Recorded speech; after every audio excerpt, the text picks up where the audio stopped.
Now, when most people look at Old School RuneScape, they see a very simple game, but in reality, there's a lot of depth to both combat, skilling, and just generally progression in Old School, which actually leads to a lot of people making pretty significant mistakes that sometimes they'll carry on doing for hundreds of hours. So today we're going to be going over some of those mistakes that could be costing you a lot of time or money. Now before we get started, I want to acknowledge that you should play RuneScape the way you want. Obviously this video is about mistakes and ways to improve your gameplay when playing OSRS, but if you want to do things inefficiently and you're having fun, just do it. It doesn't matter, you're playing this game to enjoy yourself. Now the first one is a big one, and I see it all the time, and it's honestly one of the most common mistakes to make, and that is using the wrong weapon for a monster or a boss. Now the combat system of course looks very simple. You just click a monster and start attacking it, but there's actually a ton of different factors that go into determining what is the best weapon, and to a lesser extent armor, to use to kill a monster. And this is especially true with the recent addition of magic and ranged based weaknesses as well, so it's actually gotten pretty complicated, and more so this year. Now each monster in Gielinor has a certain set of defensive stats for melee, magic, and ranged, and within those, they are broken down even further. Melee has stab, slash, and crush defense, magic has the 4 elemental weaknesses, and ranged has light, medium, and heavy ranged weaknesses. Now at the very basic level, you would simply come over to either the wiki, or you could use the monster examine spell, but most people are going to use the wiki and look at the monster's defenses, and you're looking for the one that is the lowest number or has the highest elemental weakness. So for example, looking at an Iron Dragon, for example, it has a pretty strong melee defense for slash and crush, so you wouldn't want to use those styles, but stab is pretty weak too relatively. Or alternatively, you could use an earth spell because it has a 50% weakness to that. So instead of using something like a dragon scimitar, which is a very common weapon to try to kill this dragon, which will take forever, you'd want to use a stab weapon like a dragon sword, an abyssal dagger, or something like that, which will kill it way quicker. Now as a side, a bonus mistake I see people also make a lot is they will be using the correct weapon, but they won't have set it to the correct style. It doesn't matter that you are using an abyssal dagger, which is the correct weapon in this case to kill the Iron Dragon. If you have it set on the slash style, you'll be rolling off your slash attack, which is terrible for the dagger to begin with, and the monster is very resistant to it anyway. So as you can see, this gets pretty complicated quickly. So if you're ever unsure, I would highly recommend checking out the DPS calculator on the wiki. It's in beta, but is incredibly user-friendly. To make it even simpler, you can come over here to your equipment stat page and just click DPS check, and it'll automatically import all of your items you're wearing, your stats, right into the calculator. So all you need to do is switch around your weapon and pick the monster you're fighting, and you're simply looking for the setup that has the highest DPS. In almost all cases, that number being higher will be your best weapon. This is a quick way to just get more damage and speed up combat in every conceivable way just by doing a bit of research. Now one mistake that is very common in the early game is not questing enough early on. Now not only do quests unlock really important items, teleports, and other bits of account progression, but strictly just the experience rewards from the quest are incredibly valuable in the early game, and you'll have diminishing returns the longer you put off questing. For example, 10,000 attack and strength experience when you're level 1 in those skills is incredibly valuable and will save you hours if you do it right away, but if you put it off until you are level 60 attack and strength, that's hardly even a single level. So it loses a lot of its value. For most skills, it's actually quicker to do a quest than it is to train it for the first 20 or 30 levels or so. And even if you don't like questing that much, it's still incredibly valuable to do it a bit, because you'll need to do a lot of these quests anyway to unlock most of the content in this game. A lot of things are gated behind quests, so if you're forced to do them anyway, you should do them early. Now a mistake that I have fallen into a lot, but have kind of tried to dial back on, is using too many RuneLite plugins.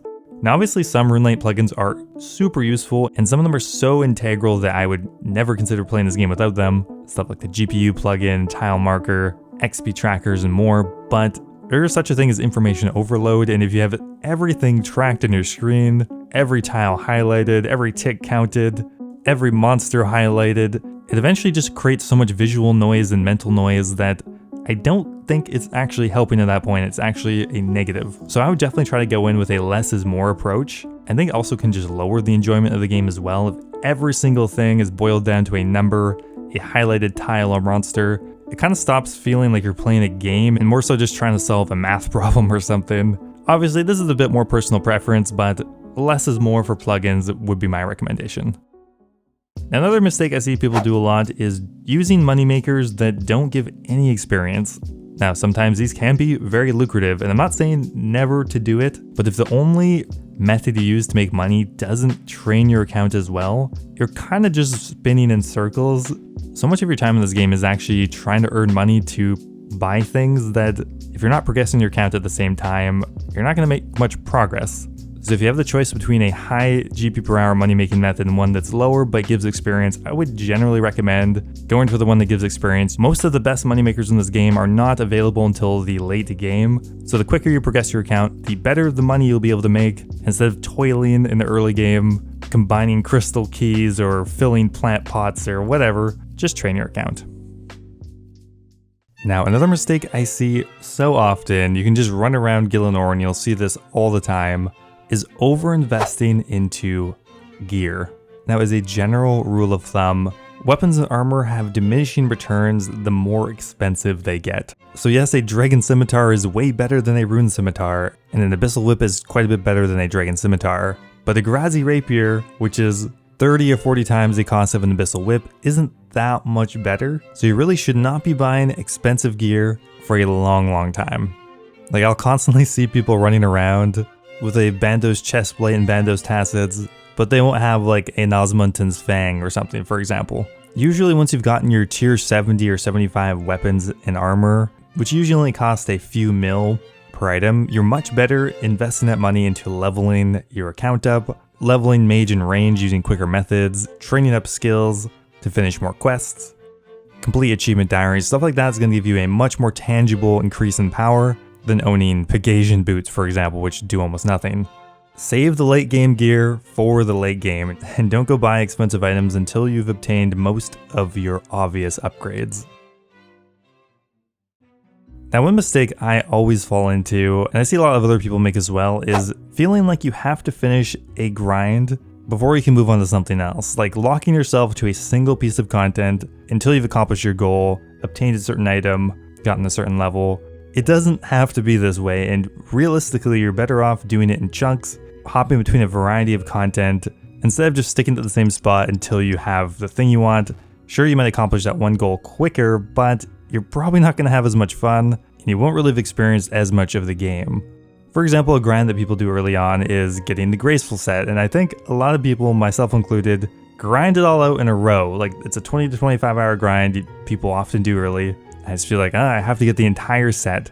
But you don't. You can go get one piece every couple days, finish it over a month or two. It really doesn't matter that much. A lot of things in Oldschool Runescape are small incremental increases, and it's really not going to affect your gameplay that much by putting things off or swapping between different content and taking a more casual approach.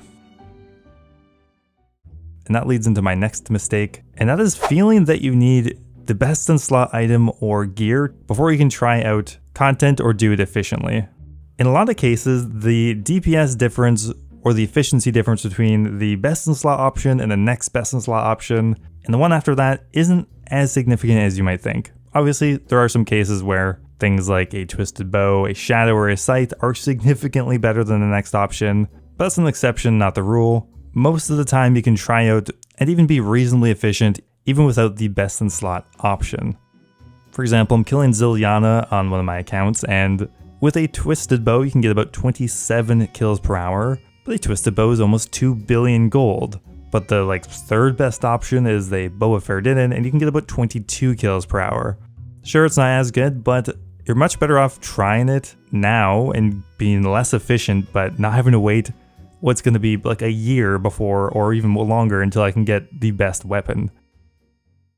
Now, Oldschool Runescape has a lot of different items at this point, and one mistake I see a lot is using a more expensive item when an identical, cheaper one exists. For example, one thing I always do by accident is I will always go ahead and buy Manta Rays. They heal 22 HP, and historically, that's just what people do. They buy Manta Rays when they want a high healing food. But if you look, Dark Crabs heal the exact same amount and are almost 200 GP cheaper right now for the exact same thing. There's really no reason to buy Manta Ray. Another example, players who go into the wilderness and will bring regular super restores. Because you're in the wilderness, you can actually bring blighted super restores or blighted food, which are half the price, if not less, making doing everything in the wilderness way cheaper. There's countless examples of this where there are two items that do the same thing or very similar things, and one is significantly more expensive, and people still buy it just because that's just what they've done for a long time, or that's historically been the item to buy. Things are always changing though, and sometimes you need to update your mental map of what things are the cheapest. Now, a mistake I see a lot of low-level players making is trying to sustain their membership with bonds.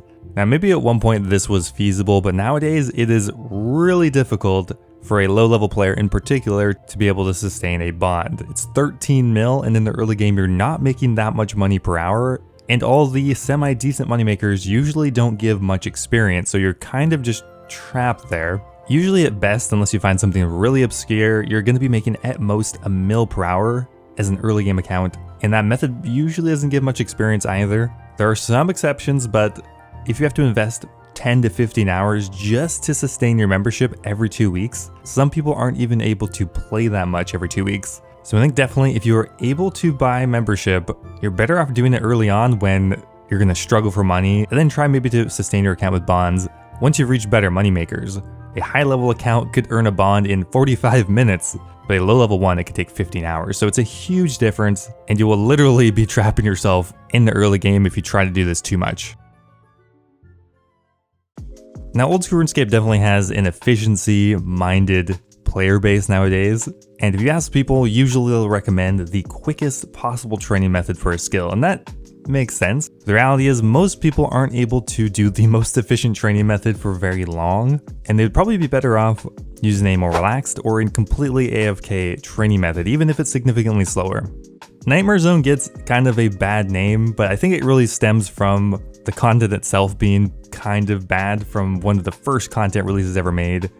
And yes, while training your melee account using Slayer might be more efficient because you're leveling more skills, if you aren't able to do those methods, either you have to do something else, you can't give the game your full attention, you are 100% better off leveling up your skills in a really AFK way than you are not playing the game at all. So I think a lot of people definitely underrate AFK training methods. Now, I'm not advocating that you should be trying to fit in RuneScape in every part of your life. There really aren't that many truly AFK training methods, and I think myself included, that word gets used pretty loosely for a lot of different content in RuneScape, but things like Nightmare Zone, where you can AFK for 20 minutes, Shooting Stars, you can AFK for almost 10 minutes, those things can realistically be done while you're doing other things. And it's a great way to progress your account while you can't give the game your full attention. Anyway guys, that's going to be it for the video. Hope you enjoyed it. Thanks for watching, and I will see you in the next one.